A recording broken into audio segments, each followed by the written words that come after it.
a lava lamp, a cactus, a metal straw. These are not exotic poisons or sophisticated weapons, yet they became the instruments of fate in 8 of history's most bizarre and entirely avoidable deaths. Every accident is a failure of prediction, but these specific tragedies were failures of common sense, engineering awareness, or basic biological knowledge. This is a forensic breakdown, focusing not on the horror of the event, but on the precise scientific rule that was broken and the simple action that would have saved a life. We are exploring the fatal consequences of ignoring the fundamental laws of physics, chemistry, and human biology. Philip Quinn, death by a lava lamp explosion. The year was 2004. 24-year-old Philip Quinn of Washington State was, by all accounts, simply impatient. His lava lamp, that classic symbol of slow, mesmerizing motion, was not cycling fast enough for his liking. Instead of waiting for the internal heating element to do its job, Quinn decided to apply a massive uncontrolled thermal boost. He placed the sealed glass container directly onto a lit stove burner. The scientific principle at work here is non-negotiable: thermal expansion in a sealed vessel. As the stove superheated the glass and the liquid within, the internal pressure skyrocketed. The container, designed to withstand only the minimal heat from a small incandescent bulb, had no chance. It exploded with the violence of a small fragmentation device. A shard of glass, propelled by the force of the sudden pressure release, traveled across the room and struck Quinn directly in the chest, fatally piercing his heart. When authorities arrived, the scene was clear: the shattered remnants of a household novelty and a devastating lesson in thermodynamics. The warning label on the lava lamp explicitly states, "Do not heat this on a stove." This death was the direct, predictable result of ignoring a clearly stated rule of physics regarding pressure and temperature. The rule is absolute: never apply direct external heat to a sealed container. David Grunman, death by cactus revenge. On a clear day in the Arizona desert, February 4, 1982, David Grunman, age 27, decided his afternoon entertainment would involve target practice with a shotgun. His target, however, was not paper or clay, but living desert flora. After successfully blasting a smaller cactus, Grunman set his sights on a colossal 26-foot saguaro. These plants are slow-growing, resilient, and massive, often weighing hundreds of pounds. Grunman fired multiple rounds into the base and trunk of the giant cactus. The science of structural integrity dictates that once the internal wooden ribs of a saguaro are compromised by high-velocity projectiles, the plant's stability is gone. In a swift and terrifying moment, a massive 4-foot arm of the saguaro broke free from the main trunk. Weighing an estimated 500 pounds, the spiny limb plummeted downward, crushing Grunman instantly. This incident became legendary in the region, dubbed Cactus Karma. It serves as a brutal reminder that objects with significant mass and compromised structural support obey the laws of gravity without prejudice. The rule is simple and logical: never attack a massive, structurally rigid object that can collapse on you, especially when that collapse is directly triggered by your own actions. Hans Steininger, death by beard entanglement. Hans Steininger was a respected figure, a mayor in 16th century Austria, but his fame rested primarily on one unique feature: a magnificent 4.5-foot-long beard. This impressive accessory was usually rolled up and tucked neatly into his pocket, treating it more like a scarf than a facial feature. However, in 1567, a sudden chaotic fire broke out in the town. Rushing to aid the townspeople, Steininger forgot his routine. He sprinted down a set of stairs, his immense beard trailing behind him. In a moment of tragic, precise misfortune, he stepped directly onto the flowing length of his own hair. The principle here is basic biomechanics and tripping hazards. The sudden stop caused by standing on the beard created an instantaneous pivot, throwing his center of gravity forward. He tumbled headfirst down the stairs, breaking his neck on impact. He was literally taken down by his own grooming choices. While often recounted as a darkly humorous historical anecdote, the lesson is based entirely on physical safety. The rule is straightforward: never allow a personal accessory or item of clothing to become a physical obstruction in your path of travel, especially during moments of haste or panic. Elena Struthers Gardner, impaled by a metal straw. In 2019, 60-year-old Elena Struthers-Gardner, a retired jockey from Broadstone, England, who suffered from mobility issues, was drinking from a specific type of reusable cup. It was a mason jar equipped with a lid that rigidly secured a stainless steel straw. The goal was environmental friendliness, but the outcome was deadly.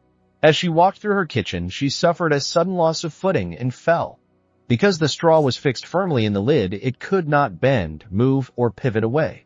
Instead, the unyielding metal rod acted like a miniature javelin, impaling her left eye socket and driving straight into her brain. She died the next day from the catastrophic injury. The relevant physics involves force, rigidity, and leverage. Had the straw been plastic or silicone, it would have bent or broken. Because it was metal and locked in place, the force of her falling body was channeled directly into a single, sharp point of impact near her face. This tragedy sparked serious public safety discussions regarding reusable drinking implements. The clear rule here involves risk assessment. Avoid using rigid, tall, fixed objects near your face if you have any risk of falling. The combination of a fragile human body and an unyielding material created a lethal scenario. Jennifer Strange, overdosing on water. On January 12, 2007, 28-year-old Jennifer Strange, a mother from Sacramento, California, participated in a radio station contest called Hold Your Wee for a Wee. The objective was simple: drink large quantities of water without urinating, with the last person standing winning a Nintendo Wii gaming console. Over the course of the contest, Jennifer consumed an extremely high volume of water in a short time. Despite warnings from listeners calling into the station and her own growing discomfort, including severe nausea and a headache, she continued until she could no longer participate. She went home shortly thereafter and was found dead hours later. The physiological mechanism of her death was acute hyponatremia. By flooding her body with water at a rate far exceeding her kidneys' capacity to process it, she drastically diluted the sodium and other electrolytes in her bloodstream. This dilution created a severe osmotic imbalance, causing water to rush into her brain cells, leading to fatal cerebral edema or brain swelling. Her body had effectively drowned itself from the inside out. The biological rule is non-negotiable. The kidneys can safely process only about 1 liter of water per hour. Exceeding this limit overwhelms the body's electrolyte balance, leading to a predictable and fatal outcome.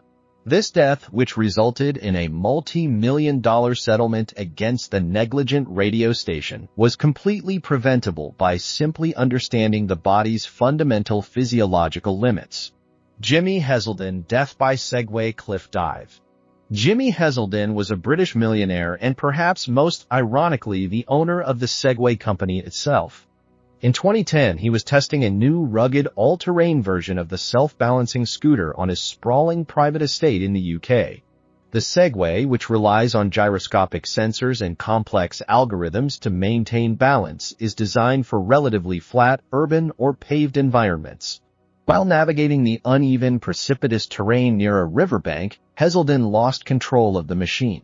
Whether due to operator error, mechanical failure on the difficult ground, or the inherent limitations of the gyroscopic technology, he veered off the path near a cliff edge. He plunged 42 feet into the river below, dying from the impact. The irony is inescapable. The man who owned the company was defeated by the very technology he championed.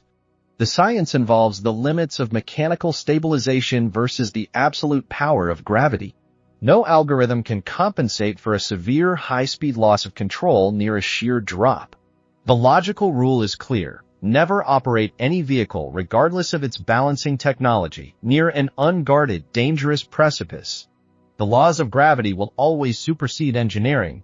Dr. Jacqueline Kodarak, suffocation in a chimney. In August 2010, Dr. Jacqueline Kodarak, a 49-year-old California physician, found herself locked out of her estranged boyfriend's home after an argument. Her initial attempt to break in with a shovel failed. Instead of retreating, she chose a dramatically ill-advised second option, entering the house via the chimney. She climbed onto the roof, removed the protective cap, and began to descend feet first. Chimneys, however, are ventilation flues not designed for the dimensions or movement of the human body. She quickly became wedged and stuck, trapped just 2 feet above the fireplace opening. Her death was caused by positional asphyxia. The confined narrow geometry of the stone flue placed an overwhelming and constant pressure on her chest cavity, preventing her diaphragm and lungs from expanding sufficiently to draw breath. She suffocated slowly under the weight of the structure around her. When she failed to appear at work, she was reported missing. It took firefighters 5 hours to dismantle the chimney and extract her body 3 days later. The principle here is one of confined space physics and thoracic mechanics. The rule is undeniable: never attempt to enter a structure that is not explicitly designed for human passage. A chimney is a ventilation system, and using it as an entryway is a fatal miscalculation of geometry and biology. Vladimir Lakonos, death by exploding chewing gum. Vladimir Lakonos, a 25-year-old chemistry student in Ukraine, had a peculiar habit. He enjoyed dipping his chewing gum in citric acid to give it an intensely sour flavor while he studied. In December 2009, he was sitting at his desk preparing for an exam. He reached for a small white powder in a container, dipped his gum, and popped it into his mouth. Only it was not citric acid. In a catastrophic mix-up, he had grabbed an identical container holding a highly volatile primary explosive chemical compound he had been working with in his lab. The moisture and friction of chewing immediately initiated the chemical reaction. The compound detonated instantly inside his mouth. The blast was so powerful that it resulted in catastrophic trauma to his jaw and lower face, killing him instantly. His parents rushed in after hearing the explosion, finding an unspeakable scene. The subsequent police investigation confirmed the presence of 2 identical unlabeled containers, one containing food-grade acid, the other containing a deadly explosive. The rule broken here is the most fundamental of all laboratory and household safety protocols: always label hazardous chemicals clearly, store them securely, and never, under any circumstances, place them near consumables. This was a direct failure of organization and identification, resulting in a predictable high-energy chemical reaction where a low-energy one was expected. These 8 stories, spanning centuries and continents, are case studies in predictable cause and effect. They illustrate that the universe operates on a set of immutable rules, whether they govern fluid dynamics, structural integrity, or human biology. In every single case, the fatal outcome was not a random act of misfortune, but the direct, measurable consequence of violating a simple, knowable principle. The underlying message is one of profound caution, not ridicule. In every case, one informed decision, reading a label, respecting a cliff edge, or understanding the body's limits, could have completely averted the tragedy. The laws of physics do not negotiate, and the boundaries of biology are absolute. We tell these stories not to shock, but to educate. Learn the rule, respect the consequences, and maybe, just maybe, think twice before making the choice that could turn your life into a cautionary tale.